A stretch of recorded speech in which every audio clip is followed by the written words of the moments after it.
Hello friends, very good morning. Welcome to the Hindu editorial analysis. We have this blockbuster offer running till 25th of this month. మీకు already తెలిసింది 25th వరకు మనం offer run చేస్తున్నాము. ఈ offer అనేది individual subjects పైన వర్తిస్తుంది. You can take any subject, history, polity, economy, geography, ethics, essay, ఏ సబ్జెక్ట్ అన్నా తీసుకోండి. You are getting it for just 5,000 rupees. వాటి ప్రీవియస్ ప్రైసెస్ పక్కకి వెళ్ళిపోయాయి. ఈ పీరియడ్లో before 25th if you are joining, you are getting any subject at 5,000 rupees. Golden chance for all the students who want to start small. స్లోగా start చేయాలనుకునే వాళ్ళకి మంచి opportunity. Full programme రావాలనుకునే వాళ్ళకి యూపీఎస్సీ ఇన్ఫినిటీ ఎలాగూ ఉంది. ఒక్కొక్క సబ్జెక్ట్తో స్టార్ట్ చేద్దాం అనుకునే వాళ్ళ కోసం ఇది. సో రేపు పొద్దున్న మీరు ఎప్పుడు యూపీఎస్సీకి అప్గ్రేడ్ అయినా సరే ఆల్రెడీ పే చేసిన అమౌంట్ని కన్సిడర్ చేయడం అనేది జరుగుతుంది. ఇది మీ ఫర్దర్ డీటెయిల్స్ కోసం ఈ నెంబర్కి మీరు కాల్ చేయొచ్చు. మన వెబ్సైట్లో ltxclasses.com వెబ్సైట్లో మీరు ఎప్పుడైనా సరే లాగిన్ అవ్వచ్చు. లాగిన్ అయ్యి సర్చ్లో హిస్టరీ అని కొట్టండి. ఇవన్నీ కూడా రికార్డెడ్ మోడ్లో మీకు ఆఫర్ చేయడం అనేది జరుగుతుంది. అన్నింటిపైన లైఫ్ టైం వ్యాలిడ్ అనేది ఉంటుంది. సో రికార్డెడ్ అంటే వెరీ పాత వీడియోలు అనుకోకండి, లేటెస్ట్ కూడా అప్డేట్ అవుతూ ఉంటాయి అందులో. అలాగే ఫుల్ ప్రోగ్రామ్ వచ్చేద్దాం అనుకునే వాళ్ళకి రెండు ఆప్షన్స్ ఉన్నాయి. ఒకటి రెగ్యులర్ ఆప్షన్, రెండు working professional option. People who are working, job చేస్తున్న వాళ్ళ కోసం సెపరేట్గా వర్కింగ్ ప్రొఫెషనల్ కోర్స్ లాంచ్ చేస్తున్నాము 1st August నుంచి. అలాగే regular course is already there. Regular course మీకు హైదరాబాద్, వైజాగ్లో ఆఫ్లైన్ మోడ్లో అండ్ ఆన్లైన్ మోడ్లో కూడా అవైలబుల్గా ఉంది. ఫీజ్ డీటెయిల్స్ మీకు క్లియర్గా కనిపిస్తున్నాయి ఇక్కడ. 31st July లోపు ఇక్కడ కనిపిస్తున్న ఫీజు అనేది వ్యాలిడ్. 1st August నుంచి ఫీజులు రెండింటికి పెరుగుతున్నాయి. Either for working professional or for regular UPSC fee going up from 1st August. So if you are planning to join, you have to join before 31st July. Contact చేయాల్సిన number ఇది మన website. State PSC exams prepare అవుతున్న వాళ్ళు, APPSC లేదా TSPSC prepare అయ్యే వాళ్ళకి కూడా separate courses ఉన్నాయి. Fee structure is clearly visible there. Life time వ్యాలిడిటీతో వస్తుంటాయి. సేమ్ ఫీ స్ట్రక్చర్ ఉంటుంది. ఫుల్ కోర్స్ మీరు వెళ్ళొచ్చు, లేదా ఓన్లీ ప్యాక్స్ ఉన్నాయి. ఓన్లీ స్టేట్ స్పెసిఫిక్ సిలబస్ మాత్రమే కవర్ చేసే ప్యాక్ కూడా ఆఫర్ చేస్తున్నాం 5,000 రూపీస్కి. You can go for AP pack which covers AP geography, history, AP geography, economy, history and AP bifurcation. TS pack వచ్చేసరికి Telangana economy, Telangana history, Telangana movement, Telangana geography. 4 subjects మీకు ఇందులో వస్తాయన్నమాట. So editorial start చేద్దాం. నా ఫేవరెట్ సబ్జెక్ట్ ఎకానమీ వచ్చింది ఇవాళ. So చక్కగా deal చేద్దాం దీన్ని. టైటిల్ ఆఫ్ ది ఎడిటోరియల్ వచ్చేసి కరెన్సీ కాషన్ అనే పేరుతో వచ్చింది. కరెన్సీ విషయంలో ఉండాల్సిన జాగ్రత్త అనే మీనింగ్లో కాంటెక్స్ట్లో వచ్చింది. కరెన్సీ మీరు చూస్తూనే ఉన్నారు. రూపీ వాల్యూ రోజు రోజుకి డాలర్తో పోలిస్తే డిప్రీషియేట్ అయిపోతుంది. రూపీ వాల్యూ ఎందుకు తగ్గుతోంది అని నేను సెపరేట్గా వీడియో చేశాను. వీడియో యొక్క లింక్ అనేది కామెంట్ సెక్షన్లో పెడతాను, టెలిగ్రామ్ ఛానల్లో కూడా పెడతాను, ఒకసారి చూసుకోండి. If you have not joined hour Telegram channel at, ఇంకా మన టెలిగ్రామ్ ఛానల్లోకి రాకపోతే టెలిగ్రామ్ ఛానల్ కామెంట్ సెక్షన్లో ఉంటుంది. క్లిక్ చేసి లోపలికి రండి. అందులో మీకు ఇంపార్టెంట్ వీడియోస్, పీడిఎఫ్స్ అన్నీ కూడా, ఫ్రీ కంటెంట్ కూడా మీకు అందులో వస్తుంది. The rupee might still be over valued despite the recent slump. చూడండి, స్లంప్ అంటే పడిపోవడం. డాలర్తో పోలిస్తే రూపీ వాల్యూ పడిపోయింది, అయినప్పటికీ కూడా రూపీ ఇంకా ఓవర్ వాల్యూడ్ అయ్యి ఉండొచ్చు అని చెప్పి అంటున్నారు. రెండింటికి సింక్ అవ్వట్లేదు కదా. పడిపోతే ఓవర్ వాల్యూడ్ ఎలా అవుతుంది? ఎక్కువ ఉంటే కదా ఓవర్ వాల్యూడ్. అయితే మీకు చిన్న బ్యాక్గ్రౌండ్ ఇవ్వాలి ఇక్కడ కథ. ఇక్కడ ఏం జరుగుతుందో మీరు ఒకసారి గమనించాలి. ప్రపంచ దేశాల్లో చాలా కరెన్సీస్ ఉన్నాయి. ఒకవైపు డాలర్ ఉంది, ఇంకోవైపు రూపీ ఉంది, ఇంకోవైపు other currencies like euro and some other currencies కూడా ఉన్నాయి. విచిత్రం ఏంటంటే అమెరికాలో ఇంట్రెస్ట్ రేట్స్ పెంచిన తర్వాత ప్రపంచవ్యాప్తంగా ఉన్న అన్ని దేశాల్లో కూడా, వినండి, నాట్ జస్ట్ ఇన్ ఇండియా, ప్రపంచవ్యాప్తంగా ఉన్న అన్ని దేశాల్లో కూడా ఒకే ప్రాబ్లం వచ్చింది. ప్రాబ్లం ఏమిటి అంటే ఇన్వెస్టర్స్, ఈ పెట్టుబడిదారులు, అంటే ఈ దేశాల్లో పెట్టుబడి పెట్టిన వాళ్ళు, ఆ దేశ స్టాక్ మార్కెట్స్లో, బాండ్ మార్కెట్స్లో పెట్టుబడి పెట్టిన వాళ్ళందరూ కూడా దే ఆర్ సెల్లింగ్. వాళ్ళ యొక్క పెట్టుబడుల్ని అమ్మేస్తున్నారు. అమ్మేసి they are shifting their money to అమెరికాలో ఇంట్రెస్ట్ రేట్స్ పెరిగాయనే కారణంతో సో ప్రపంచ దేశంలో ఉన్న అన్ని దేశాల నుంచి కూడా majority investors are moving to America. They are buying American bonds కొంటున్నారు. సో ఇలా జరగడం వల్ల ఏమవుతుంది? డాలర్కి విపరీతంగా డిమాండ్ పెరిగిపోతుంది. అంతే కదా మరి. అమెరికన్ బాండ్స్ మీరు కొనాలి అంటే అమెరికన్ డాలర్స్లోనే కదా మీరు కొనగలుగుతారు. సో డాలర్కి విపరీతంగా డిమాండ్ పెరిగిపోతుంది. మరి వీళ్ళందరూ వాళ్ళ లోకల్ మార్కెట్స్లో, అంటే ఇండియాలో తీసుకోండి, యూరోపియన్ కంట్రీస్లో తీసుకోండి, వివిధ దేశాల్లో అక్కడున్న ఇన్వెస్ట్మెంట్స్ని అమ్మారనుకోండి, లోకల్ కరెన్సీల్లో డబ్బులు వస్తాయి. ఆ లోకల్ కరెన్సీల్ని అమ్మేస్తే కదా డాలర్స్ వస్తాయి. ఎక్స్చేంజ్ చేసుకోవాలి కదా. ఇండియన్ రూపీ ఉంది, ఇండియన్ రూపీని నేను అమ్మేస్తేనే కదా తర్వాత నాకు డాలర్ వస్తుంది. సో ఈ రకంగా ఈ లోకల్ కరెన్సీస్ అన్నిటిపైన కూడా సెల్లింగ్ ప్రెషర్ పడుతుంది. డాలర్కి బయ్యింగ్ ప్రెషర్, అంటే డిమాండ్ పెరిగి డాలర్ వాల్యూ పెరిగిపోతుంది. అన్ని లోకల్ కరెన్సీలు తగ్గిపోతున్నాయి. నాట్ జస్ట్ రూపీ, గుర్తుపెట్టుకోండి, రూపీ ఒకటే కాదు, మిగిలిన లోకల్ కరెన్సీలు కూడా, మిగిలిన దేశాల కరెన్సీలు కూడా అలాగే పడిపోతున్నాయి. ఇక్కడ ఓవర్ వాల్యూడ్ అనే పదాన్ని ఎందుకు వాడారు అంటే, రూపీ వాల్యూ పడింది డాలర్తో పోలిస్తే, అలాగే యూరో వాల్యూ కూడా పడింది డాలర్తో పోలిస్తే. విచిత్రం ఏంటంటే రూపీ పడిన దానికంటే యూరో వాల్యూ ఇంకా పడిపోయింది. మీకు అర్థమవుతుందా? రూపీ పడింది కానీ యూరో ఇంకా ఎక్కువ పడింది. So compare to euro rupee అంతగా పడలేదు. సో అందుకని మనం డాలర్ని పక్కన పెట్టి యూరోని రూపీని కంపేర్ చేశారనుకోండి, అప్పుడు ఇండియన్ రూపీ అంతగా డిప్రిషియేట్ అయినట్టు కాదు. Are you getting this? డాలర్తో పోలిస్తే మనం తగ్గాం, డాలర్తో పోలిస్తే యూరో కూడా తగ్గింది, అండ్ సెవెరల్ అదర్ కరెన్సీస్ కూడా తగ్గాయి. ఇది ఒక్క ఇండియాకే జరుగుతున్న ఫెనామినన్ కాదు, ప్రపంచంలో ఉన్న వేరే దేశాలకు కూడా జరుగుతున్న ఫెనామినన్ ఇది. కాబట్టి compare to other currencies other than dollar కాకుండా రిమైనింగ్ కరెన్సీస్తో పోల్చుకున్నప్పుడు ఇండియన్ రూపీ అంతగా పడిపోవట్లేదు. ఎందుకంటే అవి కూడా పడిపోతున్నాయి కాబట్టి. మనము పడిపోయి వాడు పడిపోయాడు. సో పడిపోవడం ఇద్దరికీ కామన్ అయింది కాబట్టి ఇండియా రూపీ వర్సెస్ యూరో చూసుకుంటే పెద్దగా పడిపోలేదు, రూపీ వర్సెస్ డాలర్లోనే పడిపోవడం జరిగింది. ఇది పాయింట్ అక్కడ. అందుకని చెప్తున్నారు మొత్తం ఓవరాల్గా రూపీ పడిపోవట్లేదు, డాలర్తో పోలిస్తే పడిపోతుంది. యూరోతో పోల్చినా లేకపోతే వేరే అదర్ కరెన్సీస్తో పోలిస్తే రూపీ అంతగా పడిపోలేదు అనేది అక్కడ point. The Indian rupee is experiencing its worst slump అంటే పడిపోవడం ఇన్ 4 years. గత 4 సంవత్సరాల్లో the worst kind of free fall Indian rupee చూస్తుంది. Since the start of 2022 the currency has depreciated by more than 7% against the US dollar. చూసారా, డాలర్తో పోలిస్తే rupee మారక విలువ 7% పైగా పడిపోయింది, డిప్రిషియేట్ అయ్యింది. డిప్రిషియేట్ అవ్వడం అంటే మనం చేయలే, మార్కెట్లో డిమాండ్ అండ్ సప్లై వల్ల రూపీ వాల్యూ పతనం అవుతూ వచ్చింది. ఇక ఇంకో పదం ఉంటుంది డీవాల్యుయేషన్ అని. డీవాల్యుయేషన్ అనేది మనం గవర్నమెంట్ చేస్తుంది. Devaluation is something that the government does. Currency ఇంతకుముందు మన గవర్నమెంట్స్ కంట్రోల్ చేసేవి, ఆర్బీఐ గవర్నమెంట్స్ కంట్రోల్ చేసేవి, వాళ్ళు ఫిక్స్ చేసేవాళ్ళు. ఫిక్స్ చేసేటప్పుడు రూపీ వాల్యూని పెంచడం తగ్గించడం చేశారనుకోండి, దాన్ని డీవాల్యుయేషన్ రీవాల్యుయేషన్ అనేవాళ్ళు. అలా కాకుండా మార్కెట్ డిటర్మైన్డ్ ఫోర్సెస్ వల్ల, సప్లై వల్ల, డిమాండ్ వల్ల, అంటే డాలర్కి డిమాండ్ బాగా పెరిగిపోయి డాలర్ వాల్యూ పెరిగి రూపీ వాల్యూ తగ్గిపోవడం, ఇట్లాంటి కారణాల వల్ల తగ్గితే దాన్ని డిప్రిషియేషన్ అని చెప్పి అంటాం. ఎంత తగ్గింది? బై మోర్ దాన్ 7% తగ్గింది. వీకెనింగ్ పాస్ట్ ఏ హిస్టారిక్ లో ఆఫ్ 80. చూసారా, హిస్టారిక్ లో. ఇండియా రూపీ ఎప్పుడు ఎంత దారుణంగా పడిపోలేదు, ఇప్పుడు 80 రూపీస్ పర్ డాలర్, ఒక డాలర్కి 80 రూపీస్ వచ్చేంత వరకు పడిపోయింది. 80 rupees to a dollar mark earlier this week. While the Indian currency is not alone in faring poorly against the greenback. అర్థమైందా? డాలర్తో పోల్చుకుంటే ఇండియా ఒక్కటే కాదు, ఇంకా చాలా ఉన్నాయి. Indian currency is not alone in faring poorly. Faring అంటే performing poorly against the greenback. Greenback అనే పదాన్ని ఎందుకు వాడారు? అమెరికన్ గవర్నమెంట్ మొట్టమొదటిసారి, మీరు ఒకసారి ఇక్కడ గమనిస్తే, అమెరికన్ గవర్నమెంట్ మొట్టమొదటిసారి 1861లో అమెరికన్ సివిల్ వార్ జరుగుతున్నప్పుడు పేపర్ కరెన్సీని ఫస్ట్ టైం ఇంట్రడ్యూస్ చేసింది అమెరికన్ కరెన్సీ. అంతవరకు they use to mint coins ఉండేవి. 1861లో అమెరికన్ సివిల్ వార్, అంతర్యుద్ధం జరుగుతున్న టైంలో గవర్నమెంట్ పేపర్ కరెన్సీని ఇష్యూ చేసింది. ఆ పేపర్ కరెన్సీ ఇష్యూ చేసినప్పుడు దాని వెనకాల గ్రీన్ కలర్లో ఉండేదన్నమాట. మీకు అర్థమవుతుంది? ఇది చూడండి, $1 తాలూకా. సో బ్యాక్ గ్రీన్ కలర్లో ఉండేది, అందుకే అప్పుడు దాన్ని గ్రీన్ బ్యాక్ అనేవాళ్ళు. సో ఇప్పటికి కూడా అప్పుడప్పుడు ఇట్స్ ఎ స్లాంగ్ వర్డ్ అనమాట.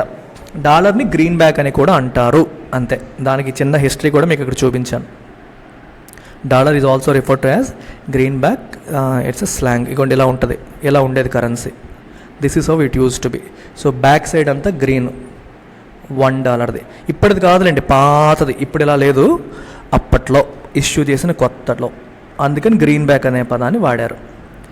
సో గ్రీన్ బ్యాక్ అంటే డాలర్తో పోలిస్తే ఇండియన్ కరెన్సీయే కాదు మిగిలిన కరెన్సీలు కూడా పడిపోతున్నాయి. With even the historically strong euro and British pound taking a hammering and weakening by more than the rupee has. చూసారా, యూరో మరియు బ్రిటిష్ పౌండ్ కూడా డాలర్తో పోలిస్తే స్ట్రాంగ్గా ఉండేవి, అవి కూడా హ్యామరింగ్ అంటే దెబ్బలు తినడం, అవి కూడా దెబ్బలు తింటున్నాయి, రూపీ కంటే ఎక్కువగా వీక్ అవుతున్నాయి. The fact that other currencies too appreciably lost value against the dollar can only offer cold comfort to India's real economy. దీని అర్థం ఏంటి, ఇండియన్ రూపీయే కాదు మిగిలినవి కూడా పడిపోయాయి అనే విషయం మనకి కంప్లీట్గా కన్సోలేషన్ ఇస్తుందా? కన్సోలేషన్ అంటే ఓదార్పును అందిస్తుందా? లేదు, పూర్తి ఓదార్పు లేదు, పూర్తి కన్సోలేషన్ లేదు, ఇంకా సరిపోదు అని అర్థం. Can only offer cold comfort అంటే ఇప్పుడు మనం ఏదో బాధపడుతున్నప్పుడు మనకి కంఫర్ట్ వచ్చిందనుకోండి, కొంచెం కంఫర్టబుల్గా రిలాక్స్ అయ్యామనుకోండి బాగుంటుంది. కానీ కోల్డ్ కంఫర్ట్ అంటే అర్థం ఏంటంటే something that is not sufficient, right? Comfort that is not sufficient, poor inadequate consolation అని చెప్పి అంటాం. మనతో పాటు వాళ్ళు పడిపోయారు కదని మనం రిలాక్స్ అవ్వడానికి లేదు, దానివల్ల పూర్తి ప్లస్ ఏమీ లేదు అని దాని అర్థం. To India's real economy. ఇక్కడ రియల్ ఎకానమీ అనే పదాన్ని వాడారు, గుర్తుపెట్టుకోండి. రియల్ ఎకానమీ, ఫైనాన్షియల్ ఎకానమీ అని చెప్పి 2 పదాలు ఉంటాయి. ఫైనాన్షియల్ ఎకానమీ అంటే every transaction dwelt in money, కరెన్సీని ఇన్వాల్వ్ అయ్యే ప్రతి ట్రాన్సాక్షన్ని మనం ఫైనాన్షియల్ ఎకానమీ అంటాము. మనీతో పాటు నాన్ మనీ ట్రాన్సాక్షన్స్ కూడా రియల్ ఎకానమీలోకి వస్తాయి. అంటే మీకు ఇప్పుడు ఫర్ ఎగ్జాంపుల్ చూడండి, మనం గుడ్స్ మనం ఏదైనా వస్తువులు కొనడము, అమ్మడము, ఇవన్నీ మాత్రమే కాదు, శాలరీస్ ఇవ్వడము, ఇంకా ఆల్ అదర్ ట్రాన్సాక్షన్స్. ఇప్పుడు బాటర్ సిస్టమ్ జరిగిందనుకోండి, ఇన్స్టెడ్ ఆఫ్ ఎక్స్చేంజింగ్ ఒక వస్తువుని మనం 5 మామిడి పళ్ళు ఇచ్చి 10 యాపిల్ పళ్ళు తీసుకున్నాం అనుకోండి, even that comes under real economy. Real economy includes all transactions using money are not using money. మనీని ఉపయోగించి మనీని ఉపయోగించకుండా చేసే అన్ని ట్రాన్సాక్షన్స్ని కూడా రియల్ ఎకానమీ కన్సిడర్ చేస్తుంది. ఫినాన్షియల్ ఎకానమీ అనేటప్పుడు మనీని ఉపయోగించి చేసే ట్రాన్సాక్షన్స్ మాత్రమే కన్సిడర్ అవుతాయి, గుర్తుపెట్టుకోండి. ఫర్ ఎగ్జాంపుల్, నువ్వు ఒకటికి ఇల్లు రాసి ఇచ్చావు, నీ దగ్గర బైక్ ఉంది, నువ్వు బైక్ ఇచ్చేసి వాడి దగ్గర ఇంకోటి ఏదో తీసుకున్నావు, you did not use money in between the earlier barter system. అట్లాంటివి కూడా కన్సిడర్ అవుతాయి. అంటే ఇది దేశంలో ఉన్న ప్రతి ట్రాన్సాక్షను, ప్రతి ఒక్కటి అని అర్థం రియల్ ఎకానమీ అంటే, అంతకుమించి ఏం లేదు. సో ఓవరాల్ ఎకానమీకి it can only offer cold comfort, పూర్తిగా కన్సోలేషన్ ఇచ్చే పరిస్థితి లేదు, పూర్ కన్సోలేషన్ మాత్రమే ఉంది, పూర్తిగా రిలాక్స్ అవ్వడానికి లేదు. అంటే మనతో పాటు మిగిలిన కరెన్సీలు కూడా తగ్గాయి అన్నంత మాత్రాన మనం రిలాక్స్ అవ్వడానికి లేదు అని చెప్తున్నారు. ఎందుకంటే ప్రధానంగా మనకి ట్రాన్సాక్షన్స్ ఎక్కువగా డాలర్లో జరుగుతాయి, సో డాలరే మనకి ఎక్కువ ఇంపార్టెంట్ అనే సెన్స్ వస్తుంది. Domestic manufacturers and service providers are now having to cope with not just higher dollar prices for raw materials, equipment or other supplies they may need to procure from overseas in the wake of supply disruptions caused by pandemic and the war in Ukraine. But also they also face mounting import bills. The slide means they have to fork out more rupees for the same dollar price from even just a few months ago. ఇక్కడ 2 సమస్యలు ఉన్నాయి. ఇప్పుడు మన ఇండియాలో ఉన్న manufacturers కావచ్చు, service providers కావచ్చు, వీళ్ళు డొమెస్టిక్ ప్రొవైడర్స్ ఏం ఫేస్ చేస్తున్నారు? 2 ప్రాబ్లమ్స్. ఒకటి, మనకి ఇంటర్నేషనల్ మార్కెట్లో రేట్లు పెరిగిపోయాయి. ఎందుకు పెరిగిపోయాయి? ఒకటి పాండమిక్ వల్ల, రెండోది రష్యా యుక్రెయిన్ వార్ వల్ల సప్లై క్రంచ్ వచ్చింది. ఏదైనా సరే, ఏ వస్తువైనా సరే సప్లై తగ్గినప్పుడు దాని ధర ఏమవుతుందమ్మా? పెరిగిపోతుంది కదా. అలా ప్రపంచంలో చాలా వస్తువుల ధరలు పెరిగిపోయాయి. సో ధరలు పెరిగిపోవడం అనేది ఒక సమస్య. అయితే రెండో సమస్య ఏంటి? వాటిని మనం డాలర్స్లో కొనుక్కోవాల్సి రావడం. డాలర్స్లో కొనుక్కోవాల్సి రావడం వల్ల ఇంకో సమస్య ఏమొచ్చింది? డాలర్తో పోలిస్తే రూపీ మార్క్ విలువ తగ్గిపోయింది కాబట్టి డబల్ బొనాంజా అనమాట మన వాళ్ళకి. బ్యాండ్ బజాయిస్తుంది. ఇప్పుడు మీరు ఒకసారి చూడండి, ఏదన్నా ఒక వస్తువు సమ్ ఎక్స్, ఏదో ఒక వస్తువు తీసుకోండి, సమ్ ఎక్స్ అనే వస్తువు మనం కొంటున్నాం. ఇంతకుముందు $80 ఉండేది, ఆ వస్తువు $80. అప్పట్లో డాలర్ ఈక్వల్ టు 60 రూపీస్ ఉండేది అనుకోండి. ఇప్పుడు ఇండియా నుంచి ఎవరైనా వస్తువుని కొనాలంటే ఎంత పే చేయాలి? 80 × 60, అంతే కదా. 4800 రూపీస్ పే చేస్తే ఆ వస్తువు మనకు వస్తుంది. ఇప్పుడేంటి సమస్య? సేమ్ ఎక్స్ ఒకటి, దాని వాల్యూ పెరిగింది. అంటే 80 రూపీస్ ఉండేది కాస్త ఇప్పుడు 90 రూపీస్ అయింది. అండ్ డాలర్ వాల్యూ కూడా పడిపోయింది. అంటే $1 ఈక్వల్ 60 ఉంటే ఇప్పుడు $1 ఈక్వల్ 80 రూపాయలు అయింది. ఇప్పుడు మనం అదే వస్తువు కొనాలంటే ఎంత అవుతుంది? 90 × 80, 7200. సో డబల్ బొనాన్స్ అనమాట. ఇది పెరిగి ఒక దెబ్బ, డాలర్ వాల్యూ పడిపోయి ఇంకో దెబ్బ. అదే ఎక్కడ రాశారు. 2 రకాలుగా మన వాళ్ళు ఇప్పుడు డొమెస్టిక్ మ్యానుఫ్యాక్చరర్స్ సఫర్ అవుతున్నారు, 2 రకాల ప్రాబ్లమ్స్ ఫేస్ చేస్తున్నారు అని చెప్పి ఇక్కడ చెప్పడం జరిగింది. The finance minister and the RBI governor have sought to explain the proximate causes for the pressure on the currency and allay apprehensions that the rupee may be in a free fall, a scenario that could ultimately prove rather damaging for macroeconomic stability by spurring imported inflation at a time when both fiscal and monetary authorities are battling to tame runaway inflation. చూడండి ఎన్ని పదాలు వచ్చాయి దీంట్లో. So ఇది చాలా పెద్ద sentence, ఒకే sentence ఎంత పెద్దగా ఉందో చూడండి. ఈ సెంటెన్స్ ఏం చెప్తుందంటే మనకి ఫినాన్స్ మినిస్టర్, ఆర్బీఐ గవర్నర్ ఇద్దరు కూడా హ్యావ్ సాట్ అంటే ట్రైడ్ టు ఎక్స్ప్లెయిన్ చేయడానికి ప్రయత్నం చేశారు. దేన్ని? ది ప్రాక్సిమేట్ కాజెస్, కారణాలు ఏంటి, ఏ కారణాల వల్ల మనం ఇప్పుడు ఈ ప్రాబ్లం ఫేస్ చేస్తున్నాము. అర్థమవుతుందో? ప్రాక్సిమేట్ అంటే ఇక్కడ మీనింగ్ అప్రాక్సిమేట్ అని, అబ్సల్యూట్లీ అని కాదు, అప్రాక్సిమేట్గా ఇవి కారణాలని చెప్పి గెస్ చేయడానికి చెప్పడానికి ట్రై చేశారు. ఇంకోవైపు దే ఆల్సో ట్రై టు అలే అంటే మనకున్న భయాన్ని తగ్గించడం, రెడ్యూస్ ఫియర్స్. అప్రహెన్షన్ అంటే భయం, అప్రహెన్షన్ అంటే ఏమైపోతుందో ఏంటో భయం. That the rupee may be in a free fall, rupee ఇంకా ఫ్రీ ఫాల్లో ఉంది, దాన్ని ఆపడం మన వల్ల కాదు, రేపు పొద్దున 100కి వెళ్ళిపోద్ది, డాలర్ ఈక్వల్ టు 100 రూపీస్ అయిపోవచ్చు, 120 అయిపోవచ్చు, మన కంట్రోల్ ఉండదు అనే భయంతో జనాలు ఉన్నారు.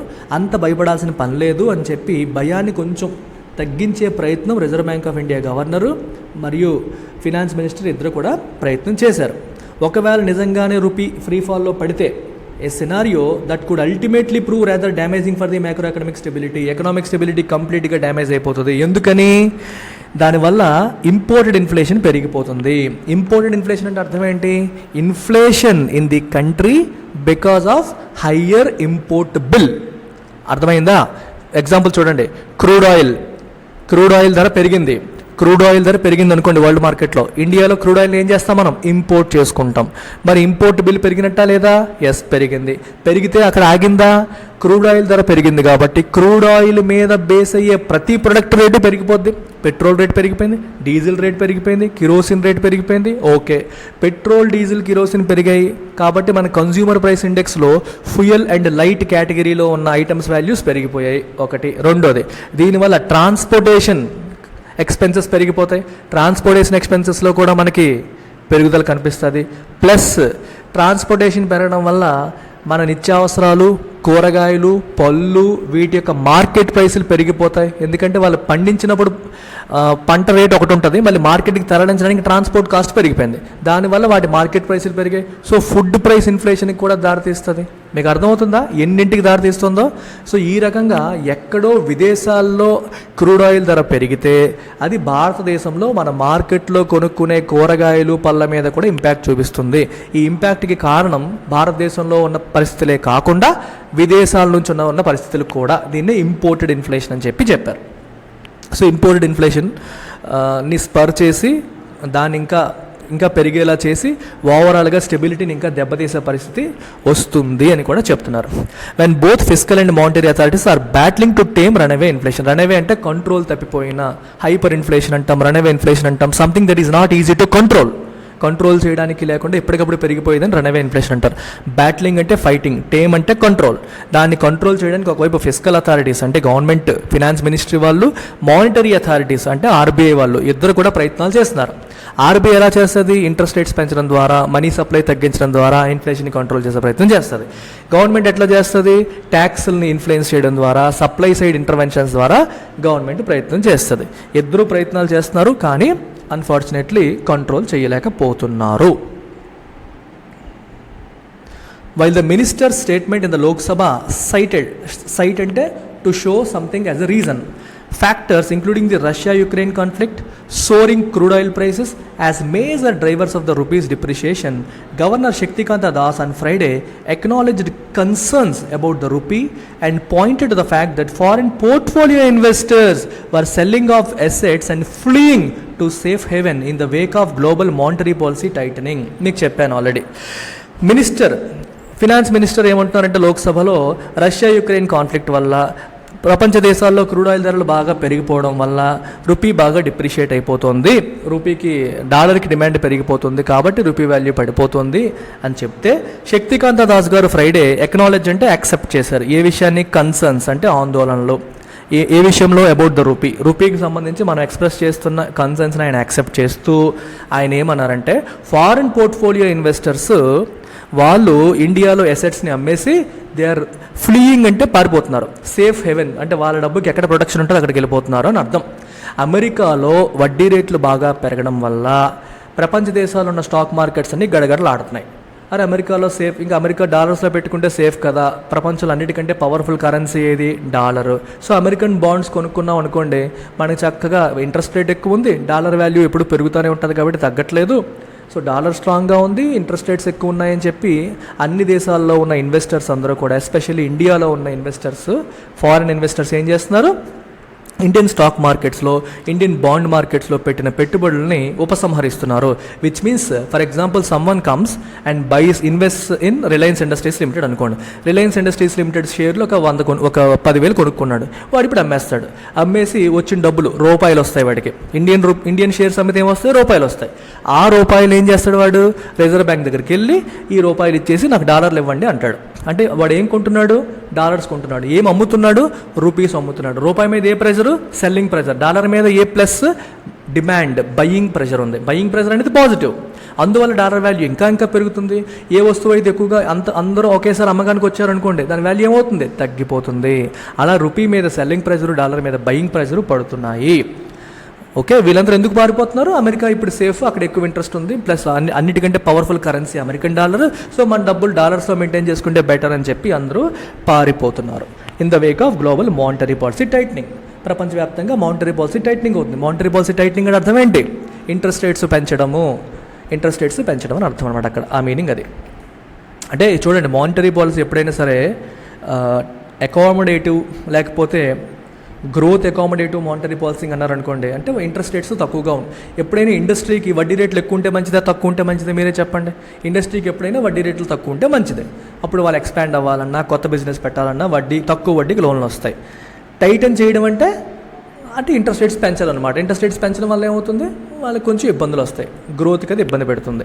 సో ప్రపంచవ్యాప్తంగా ఇన్ఫ్లేషన్ని కంట్రోల్ చేయడానికి, ద్రవ్యోల్బణాన్ని కంట్రోల్ చేయడానికి మానిటరీ పాలసీని టైటన్ చేస్తున్నారు. అంటే ఇంట్రెస్ట్ రేట్స్ని పెంచుకుంటూ వెళ్తున్నారు. ఎస్పెషల్లీ అమెరికాలో స్టార్ట్ చేశారు, అందుకని ఈ పరిస్థితులు వచ్చాయి. సో ఫార్ ఇన్ 2022 ఇప్పటి వరకు ఎఫ్పిఐస్, ఫారిన్ పోర్ట్ఫోలియో ఇన్వెస్టర్, చూడండి ఎఫ్పిఐ, ఎఫ్డిఐ అని 2 పేర్లు ఉంటాయి. Foreign portfolio investor, foreign direct investment. Foreign portfolio investment అంటే మీకు చూడండి, లిస్టెడ్ షేర్స్లో, అంటే స్టాక్ మార్కెట్లో లిస్ట్ అయిన షేర్స్లో లెస్ దాన్ 10% ఇన్వెస్ట్ చేస్తే దాన్ని ఫారిన్ పోర్ట్ఫోలియో ఇన్వెస్ట్మెంట్ అని అంటాము. మోర్ దాన్ 10% చేస్తే ఫారిన్ డైరెక్ట్ ఇన్వెస్ట్మెంట్ అని చెప్పి కేటగరైజ్ చేస్తారు. స్టాక్ మార్కెట్లో లిస్ట్ అయిన వాటిల్లో less than 10% investment, Reliance industries stock మార్కెట్లో లిస్ట్ అయింది. ఒక ఫారిన్ ఇన్వెస్టర్ వచ్చి 5% రిలయన్స్ ఇండస్ట్రీ షేర్స్ కొనేశాడు, అంటే రిలయన్స్ ఇండస్ట్రీ షేర్స్లో 5% అటు కొనేశాడు. వాటిని ఎఫ్పిఐ అనాలా, ఎఫ్డిఐ అనాలా, ఎఫ్పిఐ అనాలి. ఒకవేళ తను మోర్ దాన్ 10% కొన్నాడు అనుకోండి, then you categorize him as foreign direct investment. అలా జనరల్గా అంత ఎక్కువ 10% పైగా ఎవరైనా కొనేస్తే వాళ్ళు ఆబ్వియస్గా మేనేజ్మెంట్తో మాట్లాడతారు, టెక్నాలజీ ట్రాన్స్ఫర్స్ ఇంకా చాలా జరుగుతాయి. మరి చాలా పెద్ద ఇన్వెస్ట్మెంట్ కదా అది. సో లెస్ దాన్ 10% మనం ఎఫ్పిఐస్ అంటాం. ఈ FPIs $29.6 billion worth Indian stocks, బాండ్స్ని అమ్మేసి వెళ్ళిపోయారు. After 3 straight years of net investments, last 3 సంవత్సరాల్లో నెట్ ఇన్వెస్ట్మెంట్స్ అంటే అటు నుంచి రావడం ఎక్కువ ఉంది, బయట నుంచి పోయింది తక్కువ ఉంది. కానీ ఈసారి మాత్రం 2022లో బయటకు పోయేది ఎక్కువ ఉంది. With the prospect of more, ఇంకా పోవచ్చు, ఇది సరిపోదు, ఇంకా పోయే అవకాశం ఉంది.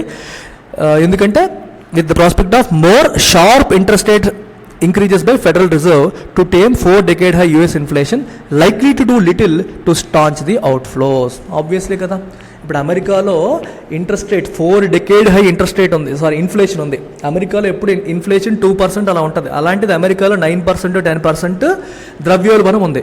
దాన్ని కంట్రోల్ చేయడానికి విపరీతంగా వడ్డీ రేట్లు పెంచుకుంటూ వెళ్ళిపోతున్నారు రిజర్వ్ బ్యాంక్ వాళ్ళు, అంటే అమెరికన్ ఫెడరల్ రిజర్వ్ వాళ్ళు. ఇంకా వాళ్ళు పెంచే అవకాశం ఉంది కాబట్టి, మరి ఇంకా పెంచితే ఏమవుతుంది పరిస్థితి, అప్పుడు ఇంకా భారతదేశం నుంచి పెట్టుబడులు ఉపసంహరించబడతాయి, బయటికి వెళ్ళిపోతాయి.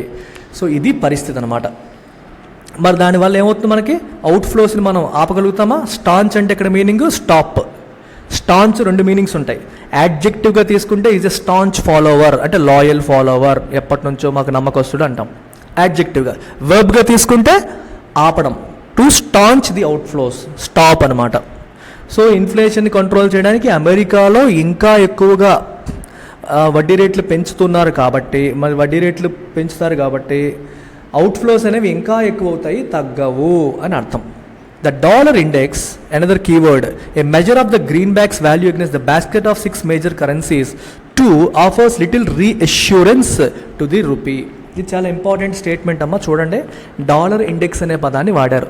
అంటే the value of dollar against 6 major currencies, ప్రపంచంలో ఉన్న 6 మేజర్ కరెన్సీస్తో పోల్చితే డాలర్ యొక్క వాల్యూ ఎలా ఉంది అంటే ఒక సింగిల్ కరెన్సీతో కాదు, ఓవరాల్గా ఒక 6 కరెన్సీస్తో పోలిస్తే డాలర్ వాల్యూ పెరిగిందా తగ్గిందా అనేది. అది కూడా ఎలా ఉంది, డాలర్ వాల్యూ పెరుగుతుంది. అలా తీసుకున్నా, ఇప్పుడు ఇక్కడ డాలర్ తీసుకున్నాం, ఇది currency 1, currency 2, currency 3, currency 4, currency 5, currency 6. ఒక సింగిల్ కరెన్సీతో మనం చూడట్లేదు ఇక్కడ. సింగిల్ కరెన్సీతో చూడకుండా అన్నింటితో కలిపి ఆన్ అండ్ యావరేజ్ ఎలా ఉంది. ఫర్ ఎగ్జాంపుల్, ఈ ఫస్ట్ కరెన్సీతో పోలిస్తే డాలర్ వాల్యూ పెరిగి ఉండొచ్చు, సెకండ్ కరెన్సీతో పోలిస్తే తగ్గుండొచ్చు, థర్డ్తో పోలిస్తే పెరిగి ఉండొచ్చు, ఫోర్త్తో పెరిగి ఉండొచ్చు, 5th 6th తగ్గి ఉండొచ్చు. సో యావరేజ్గా ఎలా, వెయిటెడ్ యావరేజ్గా ఎలా ఉంది అనేది డాలర్ ఇండెక్స్ అనమాట. అది కూడా పెరుగుతుంది. అంటే ఒక కరెన్సీ 2 కరెన్సీలు కాదు, ప్రపంచంలో ఉన్న మేజర్ కరెన్సీస్తో దేంతో పోల్చుకున్న డాలర్ వాల్యూ అనేది పెరుగుతూనే ఉంది. So it offers little reassurance, మనకి ఎటువంటి రీఅష్యూరెన్స్ అనేది ఆఫర్ చేయట్లేదు.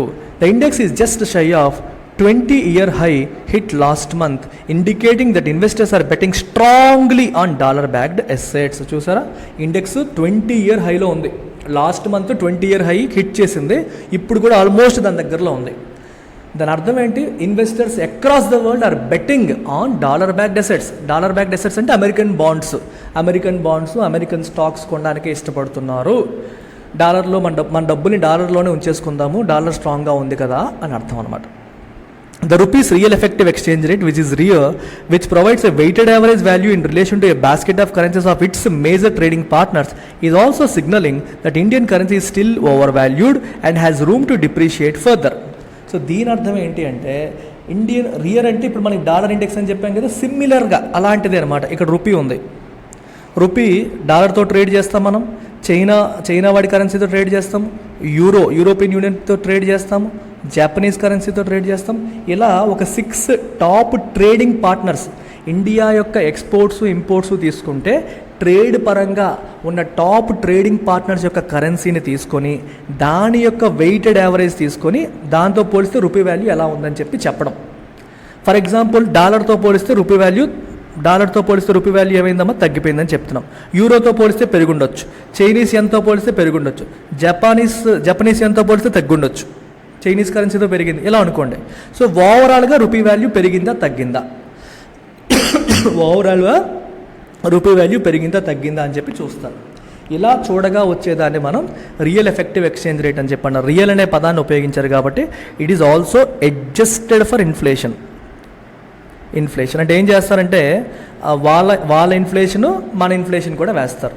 అమెరికాలో ఇన్ఫ్లేషన్ ఎంత ఉంది, వాళ్ళ సిపిఐ బై ఇండియన్ సిపిఐ, ఇంకో currency CPI by Indian CPI, అంటే ధరల పెరుగుదలను కూడా మనం అడ్జస్ట్ చేస్తున్నాం. ఇక్కడ కొంచెం కన్ఫ్యూజ్ అవుతారు, ఈ పాయింట్ పక్కన పెట్టండి, క్లాసుల్లో డీటెయిల్గా చెప్తాను. ఇక్కడ అర్థం చేసుకోవాల్సింది ఏంటంటే 6 మేజర్ ట్రేడింగ్ పార్ట్నర్స్, ఇండియా యొక్క 6 మేజర్ ట్రేడింగ్ అంటే అర్థం ఏంటి, ఎక్స్పోర్ట్ ఇంపోర్ట్స్ మన భారతదేశం ఏ దేశాలతో ఎక్కువగా చేస్తుందో పై నుండి కింద వరకు అందరికంటే ఎక్కువ చేసే వాళ్ళకి ఎక్కువ వెయిట్, తర్వాత చేసే వాళ్ళకి నెక్స్ట్ వెయిట్, తర్వాత చేసే వాళ్ళకి నెక్స్ట్ వెయిట్, అలా వెయిట్స్ అసైన్ చేసి ఒక్కొక్క దాంతో మన వాల్యూ ఎంత పెరిగింది ఎంత తగ్గిందని చూసి యావరేజ్గా అన్ని కరెన్సీస్తో పోల్చుకొని రియర్ అనేది రూపీ వాల్యూ పెరుగుతుందా తగ్గుతుందని క్యాలిక్యులేట్ చేయడం. అలా మనం రియర్ చూస్తే ఏమవుతుందంటే రూపీ స్టిల్ ఓవర్ వాల్యూడ్ అని చెప్పి తెలుస్తుంది. ఓవర్ వాల్యూడ్ అంటే అర్థం ఏంటి, రూపీ డాలర్తో పోలిస్తే బాగా తగ్గింది కానీ మిగిలిన కరెన్సీస్తో పోలిస్తే అంతగా తగ్గలేదు అని అర్థం. సో కాబట్టి రూపీ ఇంకా తగ్గే అవకాశం ఉంది, అంటే ఇంకా ఫర్దర్ డిప్రిషియేట్ అయ్యే అవకాశం ఉందని చెప్పి ఇక్కడ రాస్తున్నాడు. అంతేమీ డాలర్తో పోలిస్తేనే బాగా తగ్గింది, మిగిలిన కరెన్సీస్తో పోలిస్తే అంతగా తగ్గలేదు, ఇంకా తగ్గే ఛాన్సులు ఉన్నాయి ఫ్యూచర్లో అని చెప్తున్నారు. నాట్ విత్ స్టాండింగ్ అంటే in spite of Mr Das assertion అంటే saying something in a strong manner that India's underlying fundamentals are strong and resilient.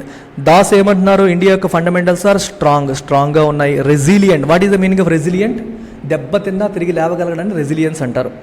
So Indian government యొక్క ఇండియన్ ఎకానమీ యొక్క ఫండమెంటల్స్ చాలా స్ట్రాంగ్గా ఉన్నాయి. మనం ఎంత దెబ్బలు తిన్నా తిరిగి స్ట్రాంగ్గా లేవగలిగే ఎకానమీ మంది అని ఆయన మనకి ఎష్యూరెన్స్ ఇస్తున్నారు.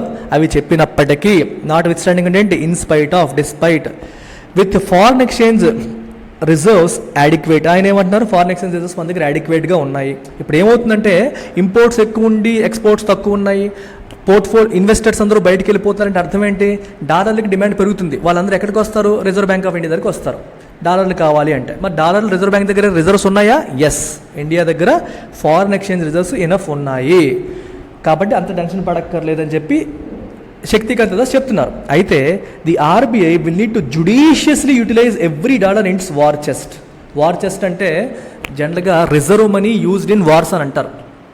అంటే కొంత మనీ పక్కన పెట్టుకుంటారు ఎప్పుడైనా ఎక్స్ట్రాడినరీ సిచ్యువేషన్ వచ్చినప్పుడు ఉపయోగించడానికి. అయితే ఇక్కడ ఆ మీనింగ్ లేదు. ఇప్పుడు మనం ఎక్స్ట్రాడినరీ సిచ్యువేషన్ ఫేస్ చేస్తాం. డాలర్స్ లోపలికి వచ్చేవాడికంటే బయటికి పోయేవి ఎక్కువ ఉంటున్నాయి. కాబట్టి ఇండియా ఆర్బీఐ దగ్గర ఉన్న డాలర్స్ ఏవైతే ఉన్నాయో వాటిని చాలా జుడిషియస్గా జాగ్రత్తగా వాడాలి. ఇష్టం వచ్చినట్టు వాడకూడదు, జాగ్రత్తగా మెయింటైన్ చేయాలి. ఒకవేళ నిజంగా మన దగ్గర ఉన్న డాలర్స్ అన్నీ అయిపోయే పరిస్థితి వచ్చింది అనుకోండి, అప్పుడు మనకి శ్రీలంకకు వచ్చిన పరిస్థితి వస్తుంది. ఏంటది? Balance of payment crisis. మన దగ్గర $1 లేకపోతే ఏమవుతుంది, రేపు పొద్దున్న మనం ఎవరికైనా మనం తీసుకున్న అప్పులకి వడ్డీ కట్టాలన్నా అసలు తిరిగి చెల్లించాలన్నా కట్టలేని పరిస్థితులు వస్తాయి. అలా ఉండకుండా ఉండాలంటే we have to maintain enough dollar reserves. So ప్రతి డాలర్ని జాగ్రత్తగా జుడిషియల్గా ఖర్చు పెట్టాలి, యూటిలైజ్ చేయాలి అని చెప్పి చెప్తున్నారు. To ensure that likely slow down in ఎక్స్పోర్ట్స్లో స్లో డౌన్ కనిపిస్తుంది. స్టికీ ఇంపోర్ట్స్ ఏమో అసలు కంట్రోల్ ఉండట్లేదు, స్టికీగా ఉన్నాయి. స్టికీ అంటే అన్స్టేబుల్ అని అర్థం.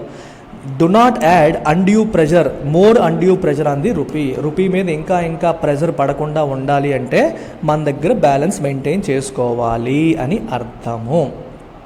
ఓకేనా? That is the meaning. Undue అంటే అన్వారంటెడ్ అని, అన్నెసరీ అనే మీనింగ్ వస్తుందన్నమాట. ఓకే, కొంచెం ఫాస్ట్గా చెప్పాను ఎందుకంటే ఒక్క ఎడిటోరియల్కే మరీ మీకు 1 hour వరకు అయిపోతే ఇబ్బంది పడతారని చెప్పి ఫాస్ట్గా చెప్పడానికి ప్రయత్నం చేశాను. Okay, that's about it. I hope you have understood, you have made some sense out of this article. So before closing, let me remind you once again about this blockbuster offer which is valid only till 25th. Try to join before 25th, before the price goes up again. That's about it. Take care. Bye.